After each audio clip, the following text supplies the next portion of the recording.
எங்களது ஈரோடு மாவட்டத்தை பொறுத்தளவில் அடித்தூணாக சிவாஜி மன்றத்திலிருந்து எங்களை வழிநடத்தி காங்கிரஸ் கட்சியின் பேரியக்கத்தில் எங்களை உயரத்துக்கு கொண்டு சென்றார். 40 ஆண்டு காலம் அவரை எங்கள் மகனால எங்களை வாழ வைத்தார்.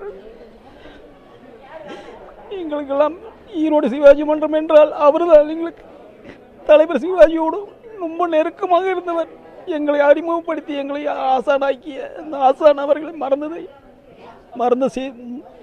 மறைந்த செய்தி கேட்டு எங்களுக்கு துக்கம் தாழவில்லை.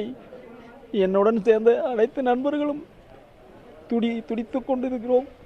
இந்த மாதிரி ஒரு தலைவரை இன்றைக்கு காண முடியும், இனிமேல் காண முடியுமா எங்களுக்கு தெரியாது. இனி யார் எங்களை வழிநடத்தி செல்வார்கள் என்று துடித்து கொண்டிருக்கிறோம். கடைசி நேரத்தில் எங்களை கைவிட்டு சென்று விட்டார்.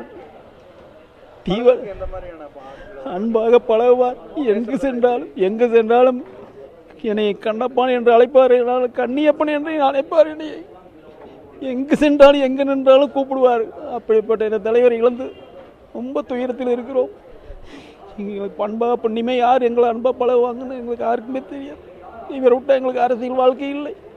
ஈரோடு மாவட்டத்தில் எங்களை பொறுத்தளவுக்கு அவர்தான் ஆசான். சிவாஜிக்கு பிறகு எங்களுக்கு அவர்தான். சிவாஜி எப்படி அவரோட பழகணுமோ அதே மாதிரி இவருடன் ரொம்ப நெருக்கமாக பழகினேன்.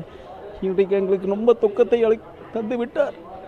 காண முடியாமல் கடைசி நேரத்தில் அவர் பார்க்க முடியாமல் எங்களால் தாழ முடியவில்லை என்று ரொம்ப வருத்தம் அடைகிறோம். 1 மாத காலம் அவருக்கு பார்க்க வேண்டும் என்று ரொம்ப துயரத்தில் இருந்தோம். ஆனால் அணுக முடியவில்லையே என்று கவலையில் இருக்கிறோம். இப்பவும் எங்களுக்கு எப்போ இங்கே வருவார் என்று நினைத்தோம். ஆனால் அங்கே சென்னை செல்லே ஆகணும் முடிவில் இருக்கிறோம். நான் கவலை தான். நண்பராக எந்த விசேஷமாக இருந்தாலும் வந்து கலந்துக்குவார், சொல்லியே கேட்பார். நாங்கள் அவரை கூப்பிடாமல் எந்த விசேஷம் பண்ணினதும் இல்லை. ரொம்ப கவலையில் இருக்கிறோம்.